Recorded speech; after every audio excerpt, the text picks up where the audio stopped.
de Participación Ciudadana del Congreso de la República. Queremos darle la bienvenida a todos los participantes a la conferencia del día de hoy, Procedimiento Parlamentario, organizada por el Parlamento Universitario y la Oficina de Participación Ciudadana del Congreso de la República. Nuestro expositor el día de hoy es el señor Eduardo Giovanni Acate Coronel, educador, graduado de la Universidad Marcelino Champañán de Lima y del Instituto Superior Pedagógico Monseñor Elías Olázar.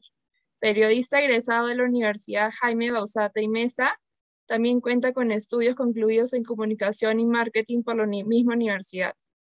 Como maestro, ha dictado clases a estudiantes indígenas y mestizos en formación docente de nivel primaria en el Instituto Superior Pedagógico Bilingüe Monseñor Cayetano Ardanza. Como periodista, ha laborado en la Asociación Radio Oriente, Vicariato Apostólico de Yurimaguas, como coordinador del equipo de programas culturales y educativos y como director ejecutivo. El señor Acate pertenece al Colegio de Periodistas del Perú y es representante nacional de los países andinos en el Consejo Regional de la Asociación Mundial de Radio Comunitarias América Latina y el Caribe.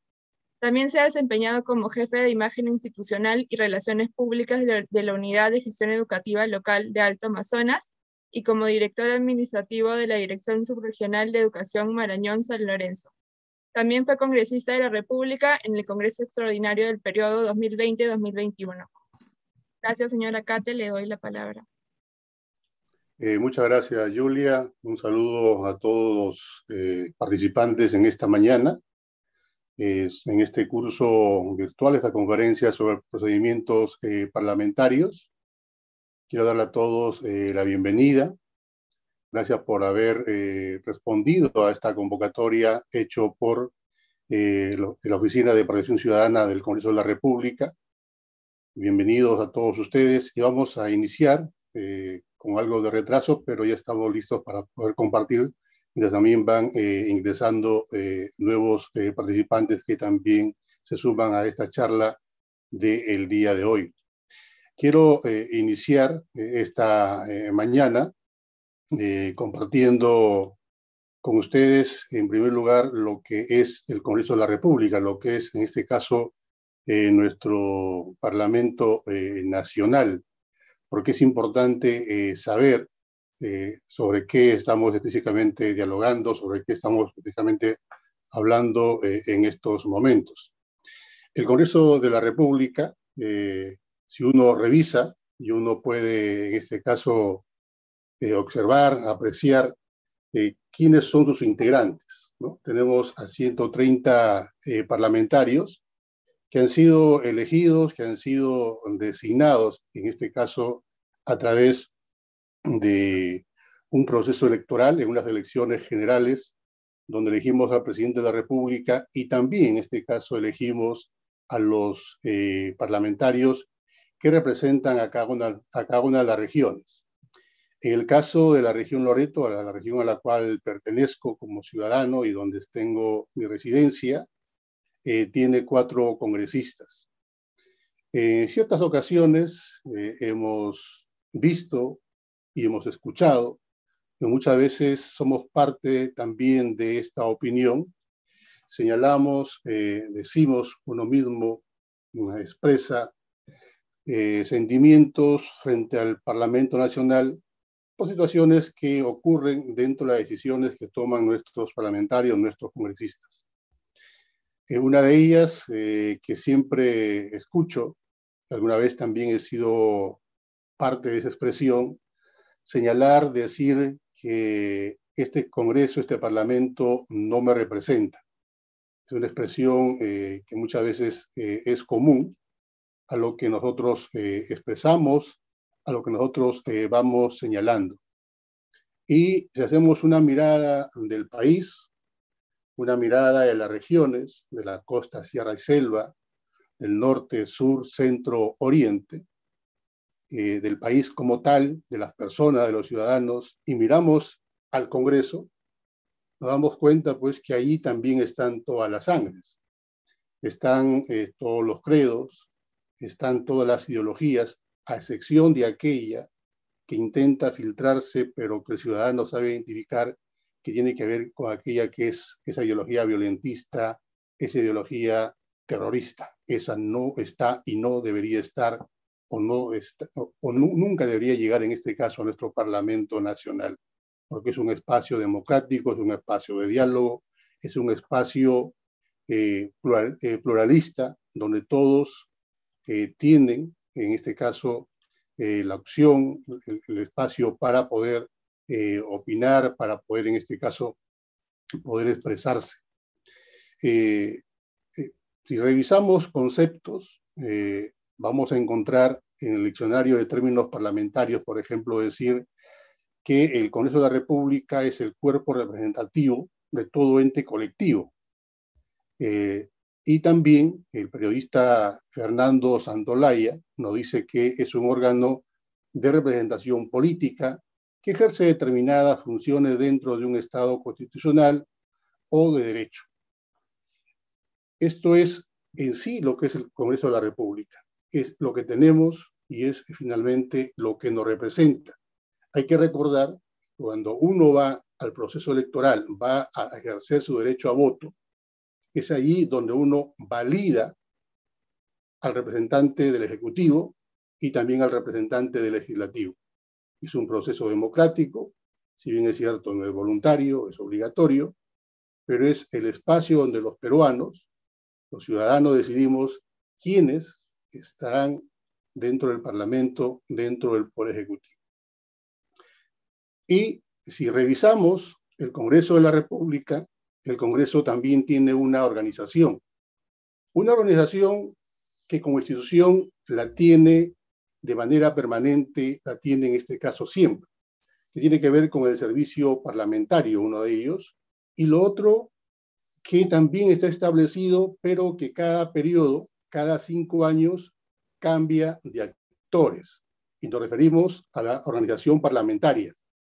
Allí nos encontramos con el Pleno del Congreso, ese pleno que se reúne de manera, en este caso, ya establecida los días jueves, salvo acuerdos que exista dentro del Congreso para que tengamos plenos otros días en este Congreso de la República. Existe también dentro de la organización parlamentaria la comisión permanente, el consejo directivo y también en este caso la presidencia del Congreso de la República. También tenemos dentro de la organización parlamentaria a la mesa directiva, que son 4 integrantes. Tenemos a las comisiones ordinarias, que son 24. Tenemos a la Junta de Portavoces y también en este caso a los grupos parlamentarios. En el servicio parlamentario tenemos a la alta dirección, tenemos a la oficialía mayor, tenemos a la Dirección General de Administración, a los órganos de asesoramiento, a los órganos de control, a los órganos de apoyo y a los órganos de línea. Vuelvo a señalar, el Congreso es, en este caso, un espacio de representación nacional de opinión pluralista que representa a todas las sangres, a todos los credos, a todas las ideologías, a todas las profesiones. Todos los oficios están representados en el Congreso de la República por el voto democrático que hemos ejercido nosotros en las elecciones generales, presidenciales y también congresales. El Congreso tiene, en este caso, está organizado a nivel de la organización parlamentaria y también a nivel del servicio parlamentario. Ahora sí, vamos a entrar, vamos a revisar y conocer los procedimientos parlamentarios. Los procedimientos parlamentarios, según el artículo 64 del reglamento del Congreso de la República, este artículo nos señala que son, en este caso, los procedimientos son el conjunto de actos sucesivos e integrados que se realizan para promover el debate y los acuerdos de los órganos parlamentarios del Congreso, destinados a producir leyes y resoluciones legislativas, actos de control político y designaciones y también nombramientos. En los procedimientos parlamentarios encontramos los procedimientos legislativos. Hay que recordar que el Congreso de la República es el único organismo en el Estado que tiene atribuciones para aprobar las leyes, Hay iniciativas legislativas que son propias de los congresistas, pero también hay iniciativas legislativas que vienen desde el Congreso, desde el Poder Ejecutivo, desde organismos del Estado en distintos niveles y también, en este caso, de los ciudadanos. Pero todas esas propuestas pasan por el Poder Legislativo y ese Poder Legislativo, ¿quién finalmente la aprueba? ¿Quién finalmente en un pleno decide qué ley logra ser una autógrafa para que luego pase, en este caso, hacia el Poder Ejecutivo para la firma correspondiente, que luego ya veremos en detalle más adelante? Eso tiene que ver con los procedimientos legislativos. Tenemos los procedimientos de control político y también los procedimientos especiales. Esos son, en este caso, en términos generales, los procedimientos parlamentarios. Procedimiento legislativo, procedimiento de control político y los procedimientos especiales. Vamos a revisar, vamos a conocer cuáles son los procedimientos legislativos.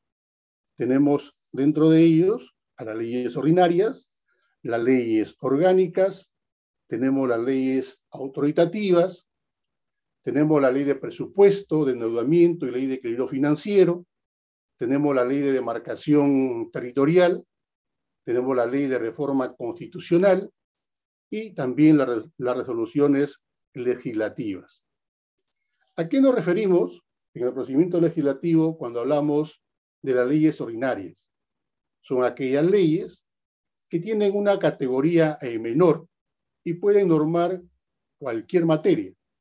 Son coyunturales y además pueden ser modificadas en el tiempo.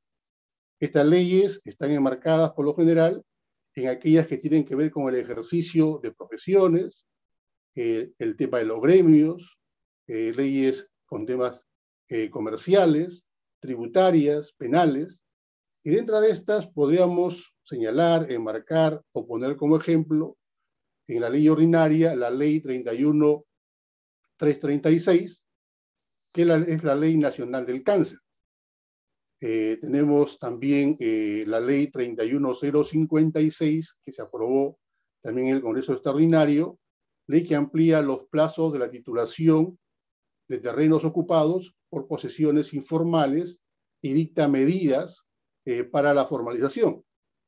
Y también otro ejemplo que decía que tiene que ver con leyes que regulan el tema de las profesiones, la ley 31.060, ley de ejercicio profesional de licenciado en administración. Esto tiene que ver en el caso de las leyes ordinarias dentro del procedimiento legislativo. Luego tenemos también las leyes orgánicas. Las leyes orgánicas son aquellas que regulan la estructura y el funcionamiento de entidades del Estado. En el caso de la RENIEC, el Jurado Nacional de Elecciones, los gobiernos locales, los gobiernos regionales, ¿no? Entidades que, de acuerdo a la Constitución, se regulan por una ley orgánica. En el caso de la RENIEC, por ejemplo, tenemos la ley 26497, Ley Orgánica de Registro Nacional de Identificación y Estado Civil. Hablábamos al principio sobre el tema de la representación, si me representa o no el Parlamento Nacional, y hablaba de las elecciones generales. Tenemos la ley 26859, Ley Orgánica de Elecciones. O también tenemos en el tema de los recursos naturales, la ley 26821, la Ley Orgánica para el Aprovechamiento Sostenible de los Recursos Naturales. Dentro del procedimiento legislativo, también tenemos las leyes autoritativas. Estas leyes autoritativas tienen que ver con aquellas leyes que emite el Poder Ejecutivo, pero a través de decretos legislativos. Ya lo indicaba, que el único organismo que tiene la potestad de emitir leyes, aprobar leyes, tiene que ver con el Congreso de la República. ¿Pero a qué se refiere exactamente las leyes autoritativas?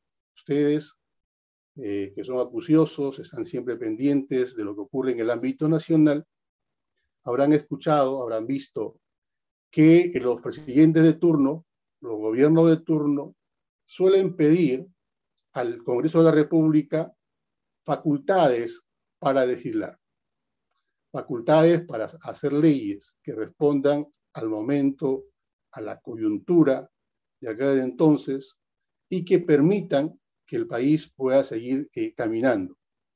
Por ejemplo, se pidieron facultades legislativas al Congreso durante el inicio de esta pandemia que nos ha quitado miles de vidas en el país, millones en el mundo, a familiares, amigos, gente cercana, vecinos. Y el Congreso de la República, por ejemplo, dio la ley 31011, que es la ley que delega en el Poder Ejecutivo la facultad de legislar en diversas materias para la atención de la emergencia sanitaria producida por el COVID-19. No teníamos un marco establecido cómo Estado responder a esa emergencia, que además nos mostró que teníamos un sistema de salud deficiente, que conocíamos que era deficiente, pero esto nos mostró más la calamidad en la que estábamos viviendo y tuvo que darle facultades para que el Ejecutivo pueda asumir con responsabilidad esta emergencia. También dentro de la pandemia, recordemos que todos fuimos aislados, nos encerraron en las casas, no podíamos salir, que era la forma de evitar los contagios mientras el sistema de salud se prepara o se preparaba para poder atender a los pacientes. También en este caso se habla o se dio una facultad legislativa a través de la ley 31380, la ley que delega al Poder Ejecutivo la facultad de legislar en materia tributaria, fiscal, financiera y de reactivación económica a fin de contribuir al cierre de las brechas sociales. También fue una facultad que se entregó al actual gobierno del señor presidente Pedro Castillo Terrones. También pidió, en este caso, facultades legislativas. Y le han aprobado las facultades legislativas, pero han sido aprobadas, en este caso, en parte.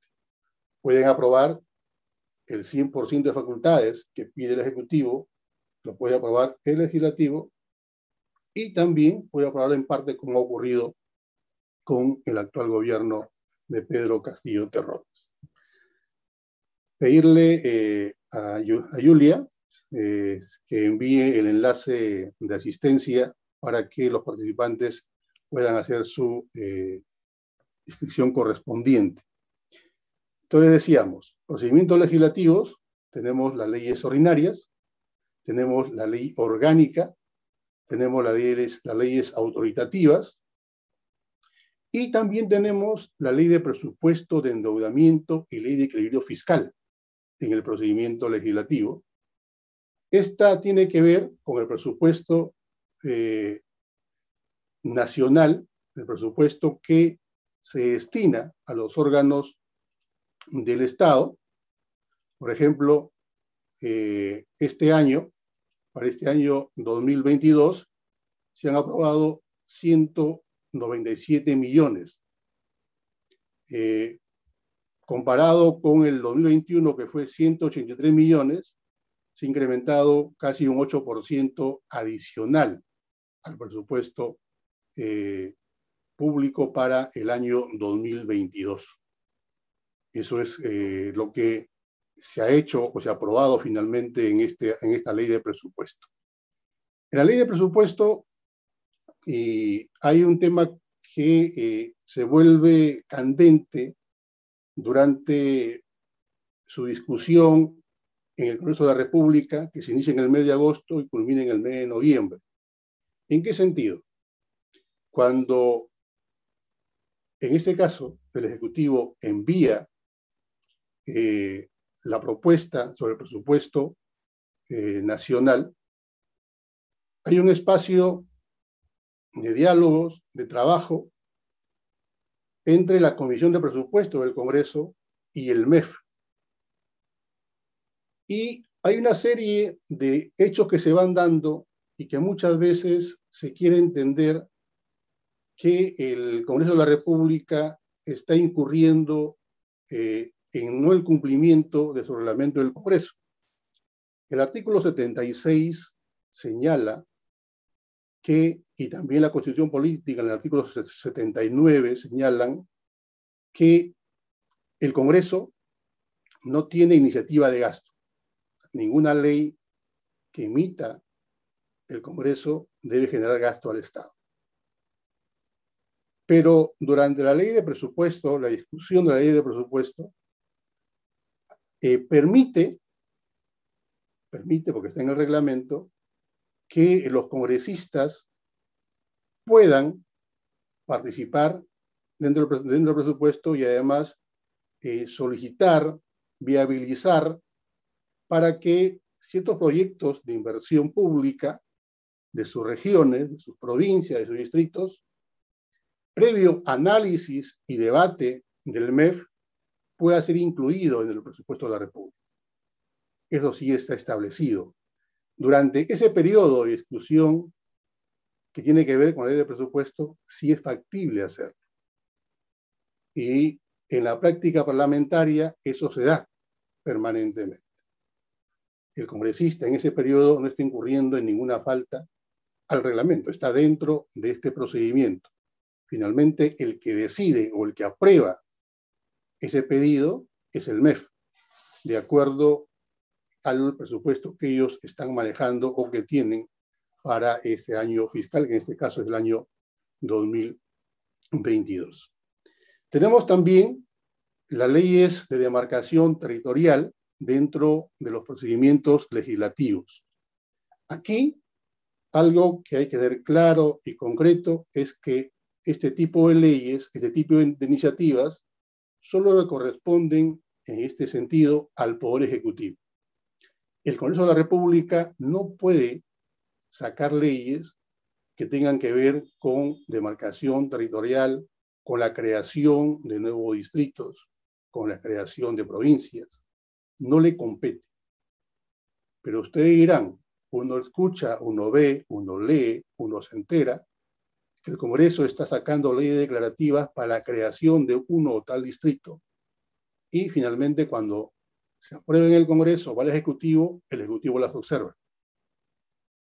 En la práctica parlamentaria, ese proceso que quizás a la vista de todos, o hacia afuera, quita tiempo, quita espacio de trabajo a los parlamentarios, es un espacio que se apuntala en el tema de la representación nacional. Ustedes saben que el congresista tiene como función también la función de representación. Y lo que logra en ese espacio, más allá de la no aprobación de esa ley, que es observada por el Ejecutivo, logra que el Ejecutivo, con los comités de creación que tiene, en este caso, los que tienen los distritos, las poblaciones, hace que se establezca un nivel de diálogo, un nivel de comunicación, y sea la PCM finalmente en el proceso quien asuma esos diálogos para que estos sectores sociales que quieren contar con un nuevo distrito puedan recibir la orientación y el acompañamiento por parte de la PCM. Eso hay que señalarlo, hay que explicarlo, y es lo que se encamina en ese sentido. Pero también hay leyes que se aprueban, porque el Ejecutivo, dentro de sus planes que tienen sobre demarcación en el país o creación de nuevos distritos, ya han estado avanzando en esos procesos y finalmente logran que leyes también puedan ser aprobadas, y en este caso puedo indicar, en Ayacucho hay varias que se han aprobado con iniciativas desde el Poder Legislativo, pero que ya tenían procesos avanzados dentro del Ejecutivo y que hoy por hoy ya incluso cuentan con presupuesto. Otro procedimiento legislativo tiene que ver con las leyes de reforma constitucional. La Constitución, tal como está, no puede ser incrementada o quitado sus artículos, pero sí se puede, en este caso, modificar. Esto enmarcado en el artículo 206 de la Constitución Política del Perú. Hay que recordar que el Congreso anterior eliminó la inmunidad parlamentaria y se dio la ley de reforma constitucional, la ley 31-11-18. Dentro de los procedimientos legislativos también tenemos las resoluciones legislativas. Son aquellas que en el marco general, ¿no?, en el marco más amplio de las resoluciones legislativas, está enfocada a los cambios, modificaciones que tienen que darse dentro del reglamento del Congreso de la República. Pero también responde a aprobar tratados, convenios que hace el Poder Legislativo con otros estados. Es también parte de este procedimiento legislativo. Quiero recordar, antes de continuar, que los procedimientos parlamentarios están enmarcados en los procedimientos legislativos, procedimientos de control político, los procedimientos especiales. En los procedimientos legislativos tenemos las leyes ordinarias, las leyes orgánicas, las leyes autoritativas, la ley de presupuesto, de endeudamiento y ley de equilibrio financiero, la ley de demarcación territorial y también la ley de reforma constitucional y las resoluciones legislativas. Esas son las que tenemos dentro de los procedimientos legislativos. Ahora vamos a mirar, vamos a observar, vamos a escuchar sobre los procedimientos de control político. ¿Cuáles son ellos? ¿O en qué consisten este tipo de controles? La palabra es clara, controlar. ¿Qué controlamos? La acción o actividad de la administración estatal en sus tres niveles de gobierno: nacional, regional, municipal, local, a los órganos constitucionales autónomos y entidades públicas. El control político es una herramienta indispensable para el equilibrio de poderes, y esto permite que la democracia así sea consolidada. Eso hay que tenerlo bastante claro. ¿Cuáles son los procedimientos de control político que tenemos, digamos, dentro del Congreso de la República? Pedir, por favor, que se envíe nuevamente, si ya se envió, envíalo nuevamente, el link de asistencia para que sea llenada por los participantes. Tenemos dentro de los procedimientos de control político la investidura del Consejo de Ministros. Tenemos la interpelación a ministros. Tenemos la invitación a ministros para informar. Está la estación de preguntas y respuestas que se hace a los ministros. Tenemos la moción de censura y también la cuestión de confianza. La solicitud de información a los ministros y a la administración. Tenemos la investigación sobre cualquier asunto de interés público. Tenemos los procedimientos de acusación constitucional. Tenemos el pedido de vacancia del presidente de la República. Y tenemos también el procedimiento de control sobre la legislación delegada. Además, también el control de los decretos de urgencia y control sobre tratados ejecutivos. Esos son los procedimientos de control político. Lo voy a repetir: control sobre tratados ejecutivos, control sobre decretos de urgencia, solicitud de información a los ministros y a la administración, investigación sobre cualquier asunto de interés político, procedimiento de acusación constitucional, pedido de vacancia al presidente de la República, procedimiento de control sobre la legislación delegada, la investidura al Consejo de Ministros, la interpelación a ministros, invitación a ministros para informar, estación de preguntas, moción de censura y cuestión de confianza. Vamos a referirnos a la investidura del Consejo de Ministros. Aquí hay algo que está en estos momentos a puertas de una acción. El día 8 de marzo ha sido, en este caso, convocado ya el Premier con sus ministros para presentar su plan de trabajo, su propuesta del Ejecutivo a través del Consejo de Ministros. Hay que recordar que estamos ya con el cuarto Consejo de Ministros del presidente Pedro Castillo Terrones. El Consejo de Ministros que presidía el señor Valer finalmente no llegó a presentarse en el Congreso de la República. Hubo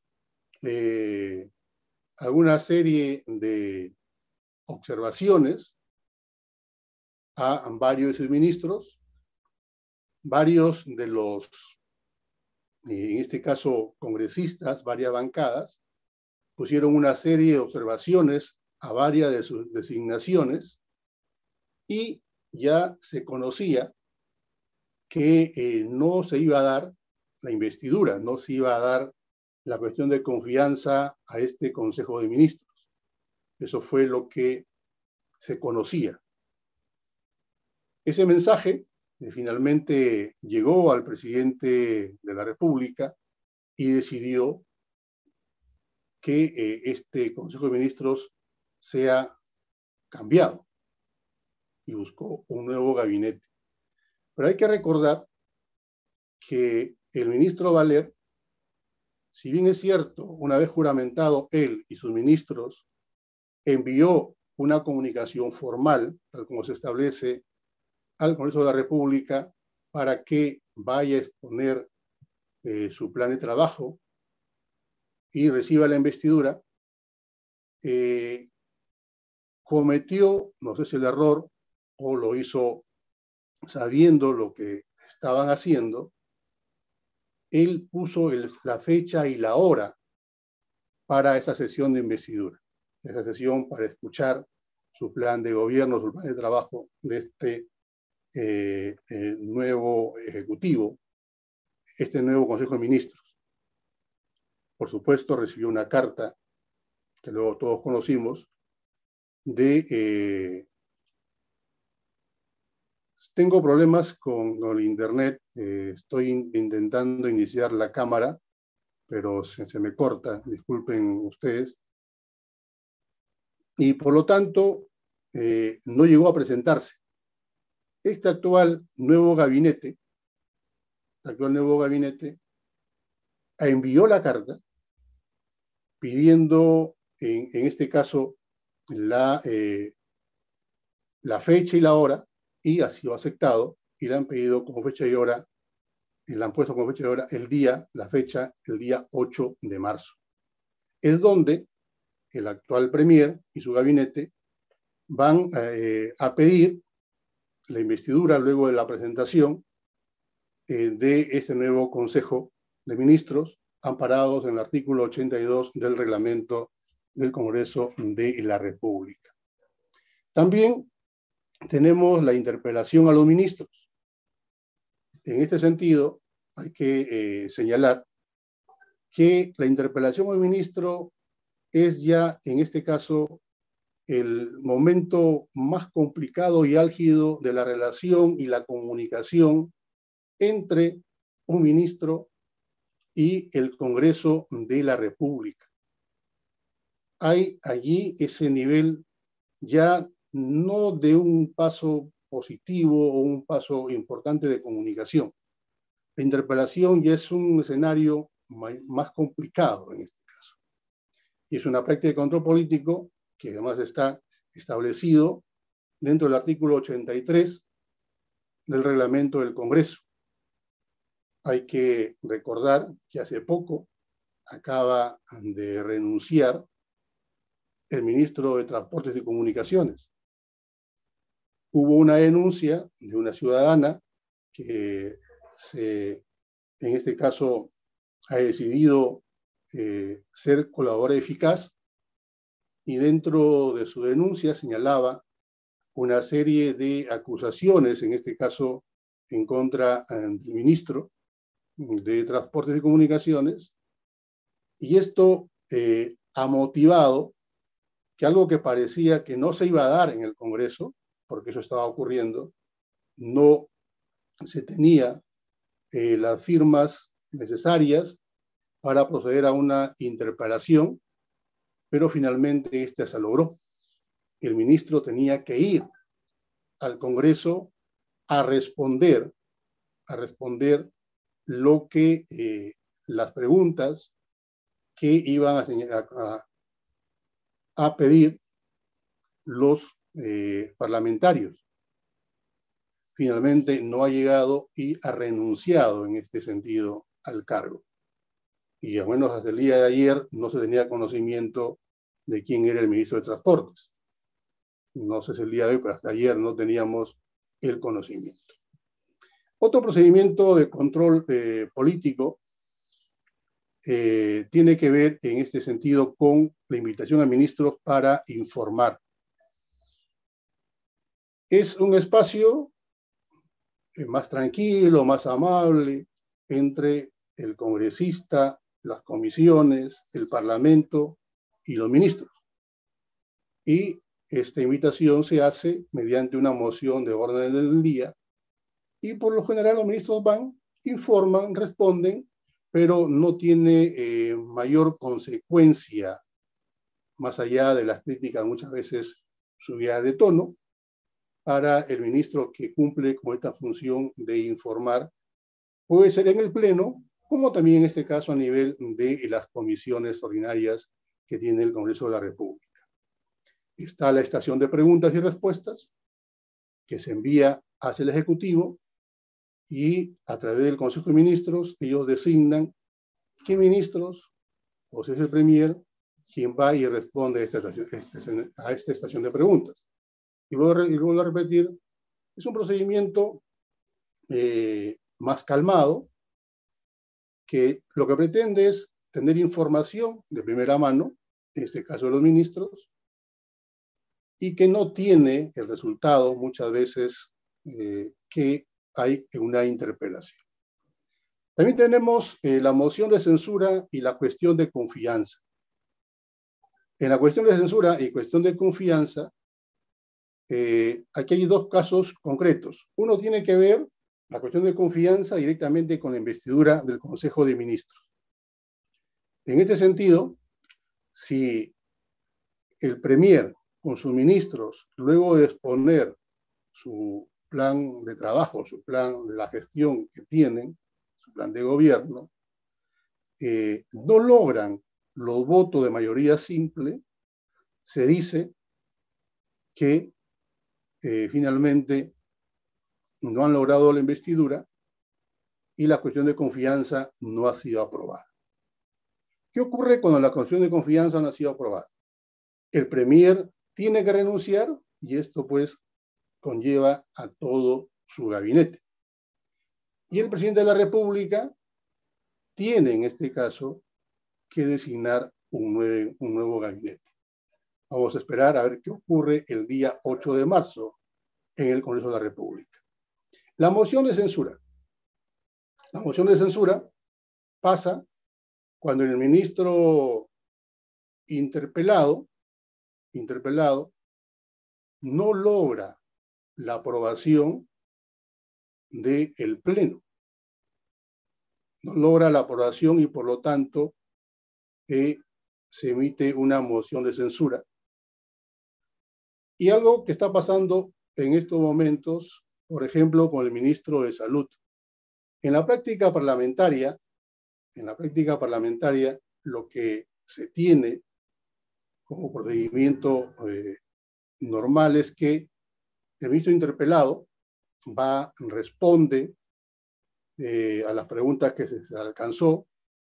Hay un espacio de preguntas también adicionales por parte de los voceros o los congresistas designados para participar en este proceso de interpelación, pero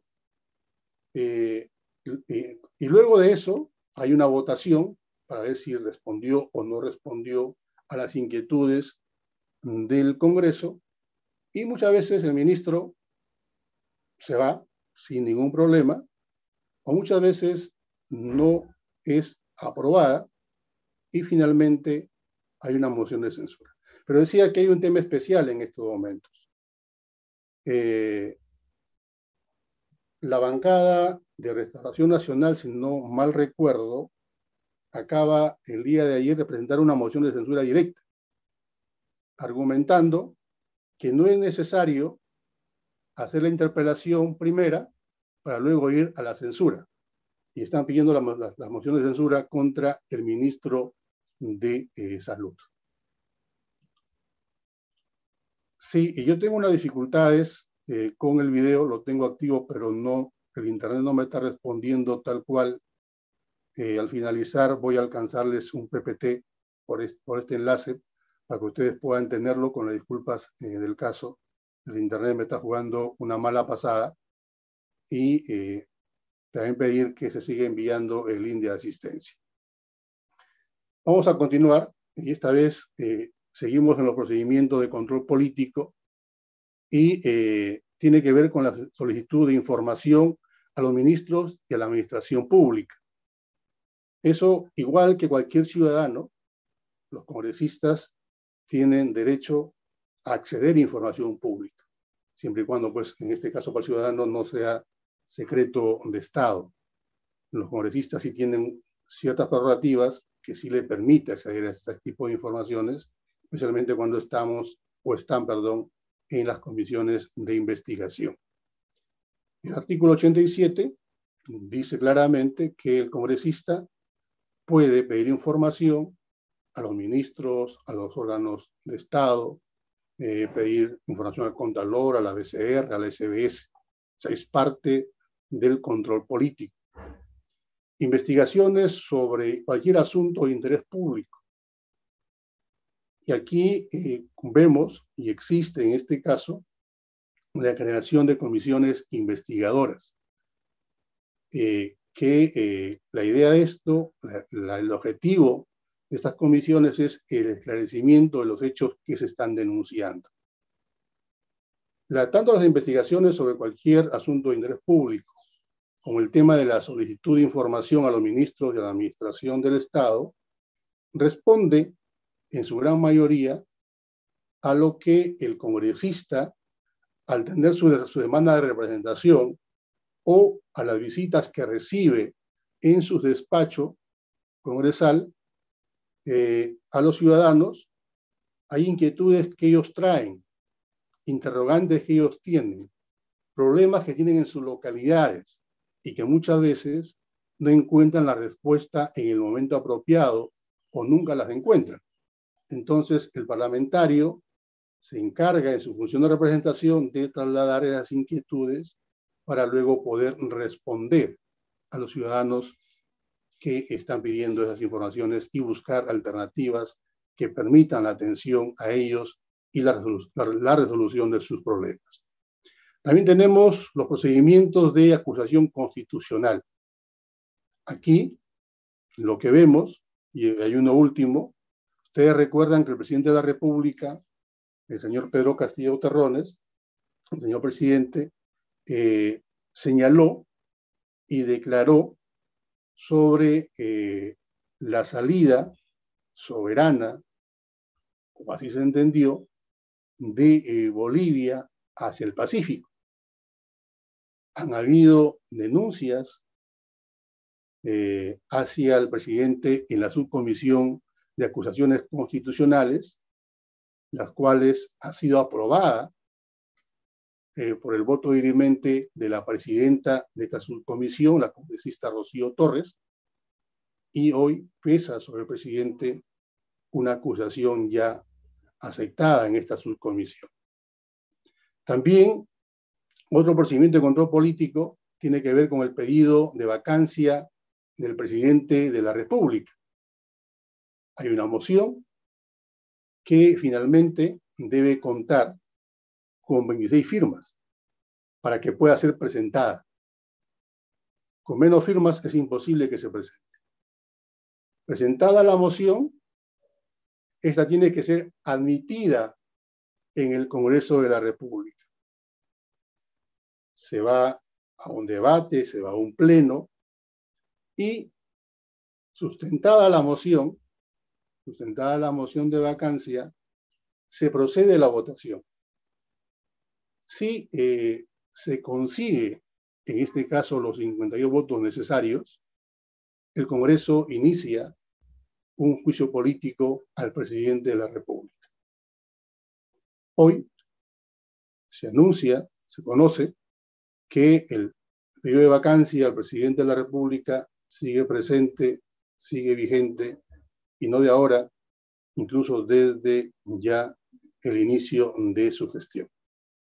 También tenemos el procedimiento de control sobre la legislación delegada. ¿Se acuerdan que nosotros hablábamos y mencionábamos en los procedimientos legislativos de las leyes autoritativas? ¿Verdad? Lo que es el Congreso, si bien es cierto, le da facultades al Ejecutivo para legislar, para sacar decretos legislativos, estos pasan por la revisión del Congreso de la República. Eso es lo que ocurre, eso es lo que pasa finalmente. O sea, hay una revisión. Y si esta corresponde, si estas están dentro del artículo 104, dentro de ese marco de la Constitución Política del Perú, finalmente son aprobadas y continúan su trámite, su proceso correspondiente de aplicación. También tenemos dentro del procedimiento de control político, control sobre los decretos de urgencia. Son decretos que emite el Ejecutivo, amparado en la facultad del artículo 118 de la Constitución Política del Perú, pero que son revisados,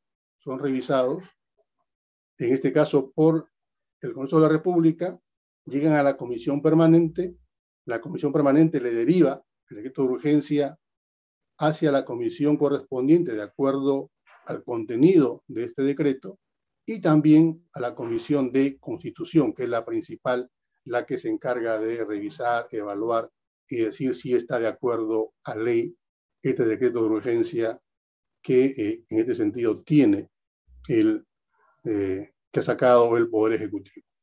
También está el control sobre tratados ejecutivos. Tal como señalábamos, esto tiene que ver con las resoluciones legislativas. Los tratados internacionales, dice claramente las normas peruanas, no pueden contener pactos que supongan modificación o derogación de normas constitucionales o que tienen rango de ley o que exijan desarrollo legislativo para su cumplimiento.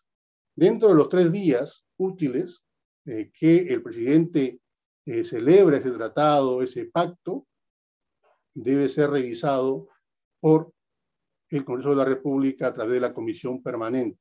Esto lo establece el artículo 92 del reglamento del Congreso de la República. Hay que señalar, hay que indicar que el Congreso de la República tiene en este caso la Comisión Permanente y está integrada por 33 congresistas, incluyendo a la mesa directiva. Vuelvo a señalar, y la disculpa del caso, tengo mi cámara activa, pero el internet no me permite trabajarlo así en estos momentos. Vamos a enviar a los participantes la presentación, un compromiso, lo voy a hacer. Tengo la presentación para que ustedes puedan tenerlo como un elemento más de su trabajo, de su formación y su participación dentro de esta conferencia virtual. Los procedimientos de control político. Vamos dando una revisada, vamos dando una mirada para tenerlo claro. Tenemos la investidura del Consejo de Ministros, la interpelación a los ministros, invitación a ministros para informar, la estación de preguntas y respuestas, moción de censura y cuestión de confianza, la solicitud de información a los ministros y a la administración, investigación sobre cualquier asunto de interés público, procedimiento de acusación constitucional, pedido de vacancia del presidente de la República, procedimiento de control sobre la legislación delegada, el control sobre los decretos de urgencia, control sobre tratados ejecutivos. Estos son los procedimientos de control político. También tenemos otro procedimiento, indicábamos que son tres, ¿verdad? Procedimientos legislativos, procedimiento de control político y los procedimientos especiales. Los procedimientos especiales, en este caso, son los mecanismos que tienen que ver con las formas de la designación, elección y ratificación de funcionarios. El procedimiento para la presentación del informe anual del Defensor del Pueblo y los procedimientos para la presentación del informe extraordinario del Defensor del Pueblo. Esos son los procedimientos especiales.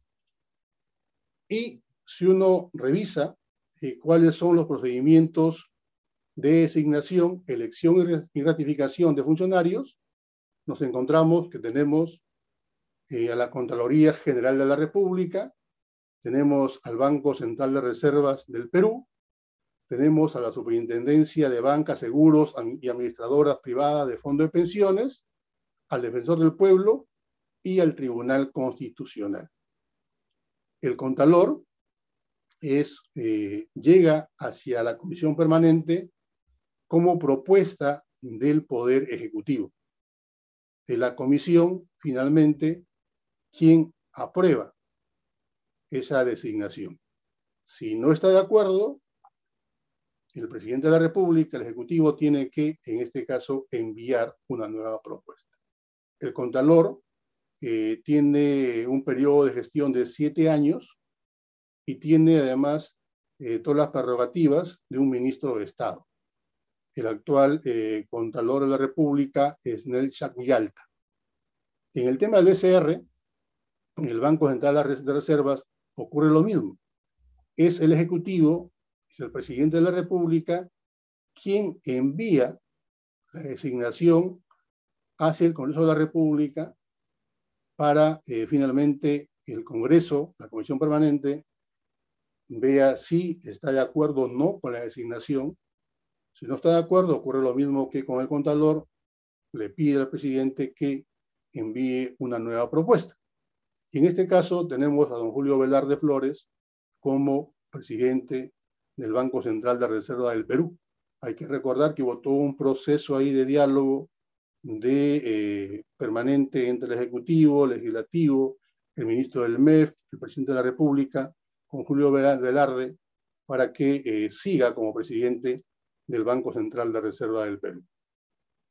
También el Ejecutivo designa, envía la carpeta con la persona que va a asumir la superintendencia. Y es el Congreso, a través de la Comisión Permanente, quienes se encargan de su ratificación. Pero aquí hay un detalle.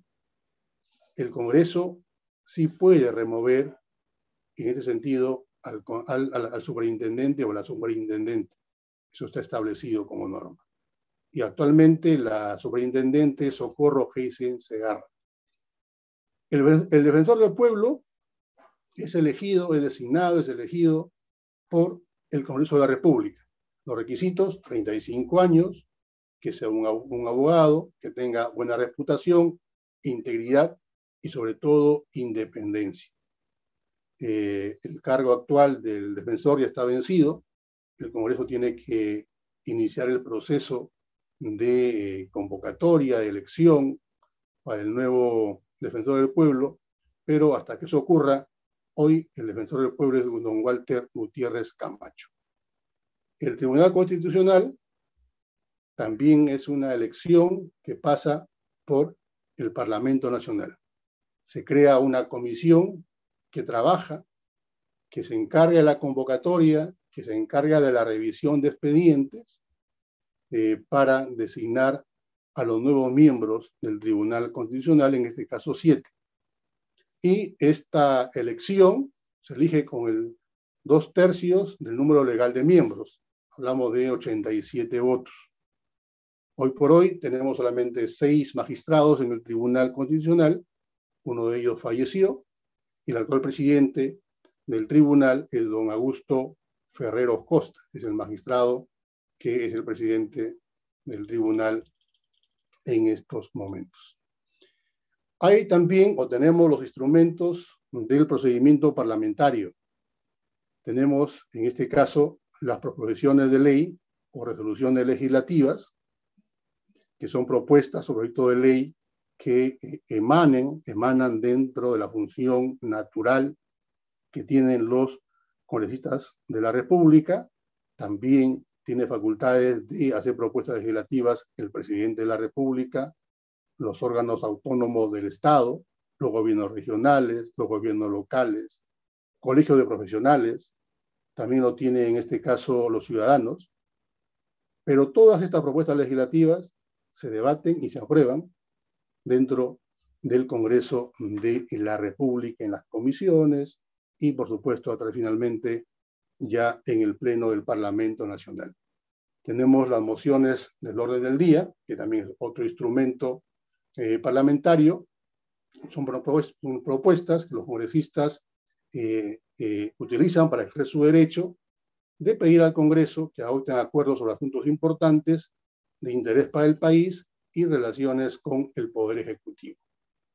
Tenemos los pedidos de información, que es también un instrumento de control político, ¿no? La información que se pide al Estado en los distintos niveles, órganos autónomos, para conocer y responder a inquietudes propias del congresista para el ejercicio de sus funciones y también, en este caso, a cuestiones que el congresista traslada de parte de los ciudadanos. Otro instrumento de procedimiento parlamentario tiene que ver con los dictámenes, que en este caso reflejan la opinión de los integrantes de una comisión, por unanimidad, por mayoría, por minoría. Los dictámenes pueden ser favorables, desfavorables, rechazados. Los dictámenes están vinculados, relacionados con las proposiciones de ley, con la propuesta de ley. También tenemos otro procedimiento parlamentario que tiene que ver en este caso con los informes que emiten las comisiones especiales, las comisiones investigadoras, las comisiones ordinarias, también los informes que emite en este caso la Comisión de Ética, los informes que emite la Subcomisión de Asuntos Constitucionales, los informes que emiten los congresistas cuando van a su semana de representación o su grupo de trabajo que se crean para un tema específico. Estos son los instrumentos del procedimiento parlamentario.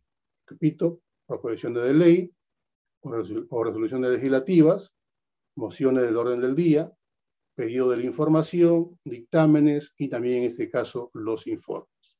Quiero enfocarme en el tema que tiene que ver con las proposiciones legislativas, las propuestas de ley. Ya lo indicaba, es una función que la atañe directamente al parlamentario, al congresista, pero el presidente de la República lo puede hacer, puede enviar una propuesta legislativa al Congreso. Tenemos a los gobiernos regionales, locales, tenemos a los colegios de profesionales, a los organismos autónomos del Estado y también, por supuesto, a los ciudadanos, ¿no? Tienen que completar un número de firmas para que puedan presentar una iniciativa legislativa. Sí, Rafaela, te entiendo, le estoy explicando hace un momento que tengo dificultades con el tema de las imágenes y también del Internet. Me está permitiendo solamente entrar con el audio. Voy a enviarles a todos los participantes a través de nuestra área correspondiente en la presentación para que ustedes lo tengan en detalle. Con las disculpas del caso nuevamente. continuar. En el tema de una propuesta legislativa, la práctica parlamentaria, si bien es cierto, hay un procedimiento que se establece dentro del reglamento del Congreso, pero también hay un tema que tiene que ver con la práctica parlamentaria. Por ejemplo, si uno revisa la página web del Congreso, encuentras cómo se crea una ley, ¿no? O cómo es el procedimiento para que una ley se apruebe, ¿no? Tiene la oficina de trámite, la oficialía mayor, las comisiones, consejo directivo, el pleno, oficina de relatoría y agenda. Son los espacios, los organismos por donde pasa una propuesta legislativa. Pero ¿qué ocurre en la práctica parlamentaria antes que este proyecto de ley que emite o que presenta un congresista llegue a la oficina de trámite documentario? ¿Qué ocurre? Que la bancada del partido político revisa previamente la propuesta legislativa que ha preparado uno de sus integrantes, el parlamentario A, por decirlo, ¿no? Lo revisa con sus asesores para ver si esta está enmarcada dentro de lo que establece la norma y si además si no contraviene o no contradice otra norma, otra ley, o no logra o no tiene algún tipo de rechazo por parte, o podría tener algún tipo de rechazo por parte de algún ministerio que esté interesado también en ese tipo de norma. He revisado y si la bancada dice, oye, está bien, cumple con los requisitos, el congresista no es que ya rápidamente lo pasa y lo envía a la oficina de trámite. Busca la firma del vocero de la bancada, que es obligatoria, que debe ir, más la firma de 6 parlamentarios de su bancada, para que vaya respaldada, que vaya aprobada por la bancada. Aquí quiero hacer hincapié. Antes, una propuesta de ley no tenía ese procedimiento y los congresistas colocaban un sinnúmero de leyes y la carga que había en la oficina de trámite documentario, en oficialía mayor, en las comisiones, era abismal y era imposible poder trabajar todas las propuestas legislativas. Por eso que se cambia ese procedimiento, que antes de que vaya a trámite documentario, tenga la firma del vocero y tenga la firma de 6 miembros de su bancada. Una vez que ese proyecto de ley ingresa a trámite documentario, la oficialía mayor informa al consejo directivo y emite un decreto de envío. Este decreto de envío tiene la fecha, tiene el número del proyecto y el nombre de la comisión o comisiones a donde se va a derivar ese proyecto de ley. Y esto lo coordina con la mesa directiva, con uno de sus miembros. Y por supuesto va con la firma del oficial mayor. Este proyecto de ley, con número, con fecha, con todo, llega a la comisión correspondiente. Y con lo que es normal es que todo lo que va llegando tiene un orden, ¿no es cierto? Y ese orden tendría o tiene que respetarse. Digo tendría porque ahora explico por qué. Pero ocurre que hay iniciativas legislativas que tienen un nivel de urgencia. Entonces, a eso hay un criterio por parte del presidente, por parte de los miembros de la comisión, para que pueda de repente, si está en el 4º lugar o el 5º lugar para su presentación en la comisión, lo pongan pues en primer lugar o en segundo lugar. Una vez que se establece cuándo se va a revisar o cuándo se va, en este caso, a conocer esa propuesta legislativa, la comisión, el presidente de comisión, invita al parlamentario que presentó la ley, la propuesta de ley, para que sustente en la comisión.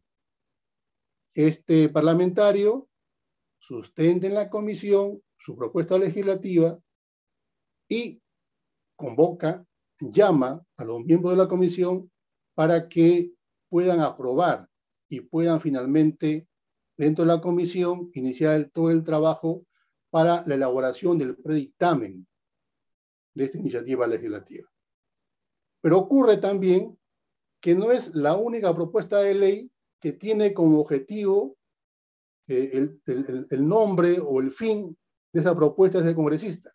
Hay otras más que responden a lo mismo de otros parlamentarios. Por lo tanto, se acumula y la comisión trabaja el predictamen. El predictamen no solamente lo trabaja la misma comisión, sino también se invita al congresista o los congresistas que presentaron la iniciativa legislativa, lo invitan para que con su equipo puedan trabajar y puedan consensuar finalmente un predictamen. Este predictamen ya terminado, ya elaborado, en 1, 2, 3, 4 semanas, de acuerdo al nivel de complejidad del proyecto de ley, se debate en la comisión correspondiente. El secretario técnico se encarga de presentarlo, de sustentarlo, porque ellos son finalmente los que ya han trabajado el proyecto. Y se va a votación. Una vez hecha la votación, y si es aprobada, se convierte en un dictamen.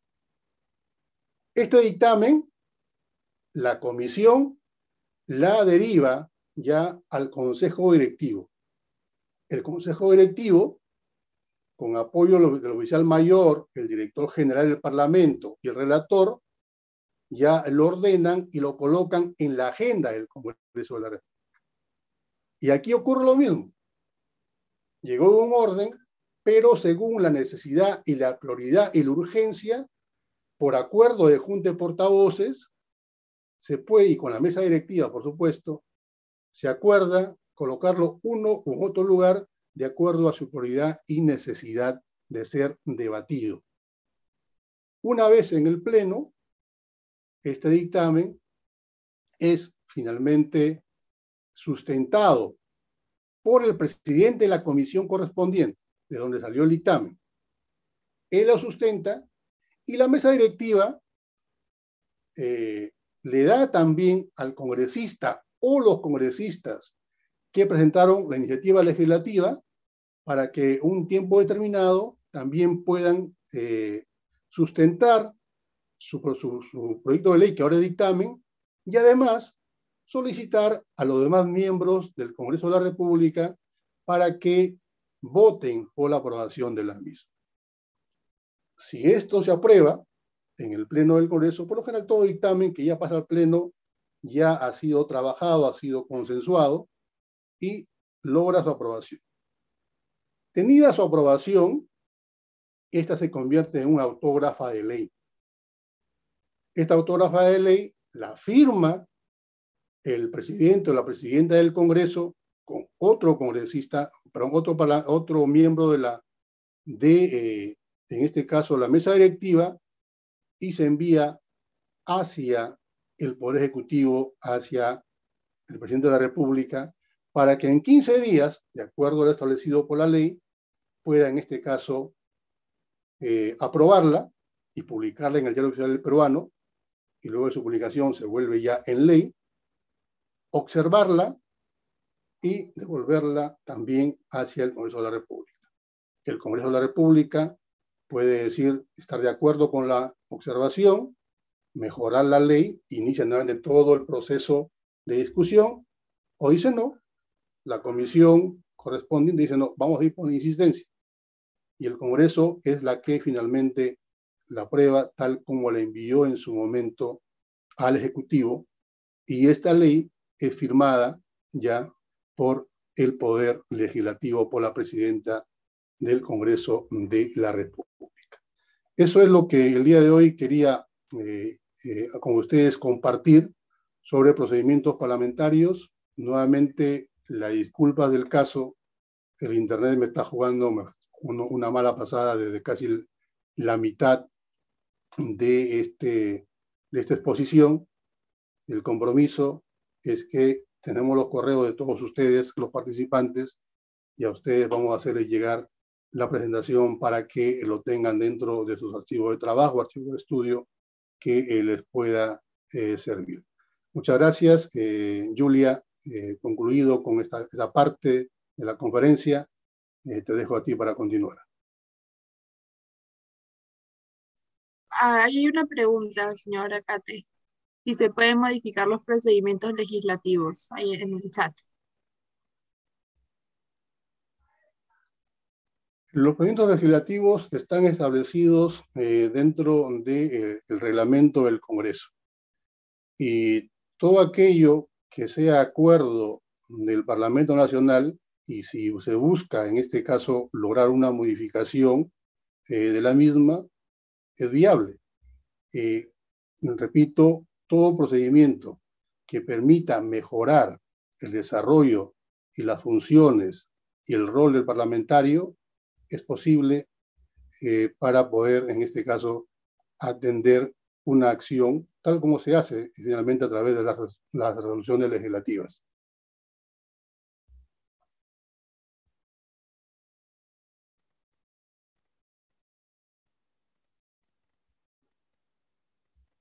No sé si alguien más tiene alguna pregunta, por favor.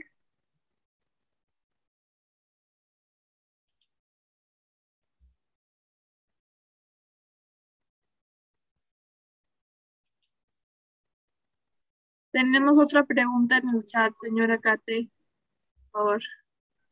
Sí, bueno, no tiene en sí una relación directa con la ponencia, pero creo que es bueno y además sirve para poder informarlo. La Oficina de Participación Ciudadana del Congreso de la República, con el área de Educación Ciudadana, tiene programas de formación. Este programa, lo del día de hoy, esta conferencia es un programa de formación. Es una conferencia sobre procedimientos parlamentarios. Tenemos dentro de los programas Parlamento Escolar, Parlamento Joven y tenemos el Parlamento también Universitario o el Parlamento Ciudadano, como en este caso programas de formación. ¿En qué consiste el Parlamento Joven o escolar o el Parlamento Universitario? Es una experiencia donde ciudadanos, 130, igual como el Congreso de la República, replican el accionar del actual Congreso a través de procedimientos e instrumentos. Se convoca a los jóvenes de manera abierta o de manera finalmente, en este caso, direccionada, porque se invita a una universidad, se invita a un colegio, se invita a una organización juvenil para que participen y con ellos lo que se hace es aplicar todo lo que hace el Congreso de la República, digamos, en una sesión. Se elige a una mesa directiva, se elige a los portavoces, los jóvenes parlamentarios forman comisiones, hacen propuestas legislativas, se debaten en comisiones, se va a un pleno, se vota en un pleno, pero previo a la ejecución de este parlamento universitario, escolar, ciudadano, joven, se da una previa capacitación sobre procedimientos que tenemos que elaborar, ¿no? Eso es lo que se hace en estos parlamentos. Ese es el fin. Orientar, capacitar, darles conocimiento a cada uno de los ciudadanos que se inscriben. Por ejemplo, en estos momentos se está convocando al Parlamento Joven, pero también se está convocando al Parlamento Universitario y el Parlamento Escolar, como vuelven las clases presenciales, también ya están coordinando con UGELes, con colegios, para que los niños, los jóvenes y los universitarios puedan participar de esta experiencia. También indicarles, por ejemplo, que hoy tenemos otra capacitación que tiene que ver con este tipo de concursos, este tipo de cursos, de capacitaciones. Hoy tenemos a las 3, también 3:30, tenemos un evento importante de capacitación hoy nosotros, y al cual ustedes también están invitados, 3:30, además con el mismo link. Ustedes pueden ingresar y ahí también registrar la asistencia correspondiente. ¿Alguna consulta adicional? Me parece que había otra pregunta en el chat, señor. 3:30 hoy tenemos cómo elaborar un proyecto de ley. Por ejemplo, esa es una capacitación ya en detalle. Yo he dado una mirada así rápida de cuál es el procedimiento, cuál es el proceso, pero hoy a las 3:30 les invito a que nos acompañen porque ahí tendremos también una capacitación el día de hoy para que ustedes puedan conocer cómo se elabora un proyecto de ley, pero ya en más detalle, digamos, en esta acción. Perfecto, si no hay ninguna otra pregunta, por favor, nos gustaría que puedan prender sus cámaras, por favor, para hacer la foto del evento. Nos ayudarían con eso, por favor.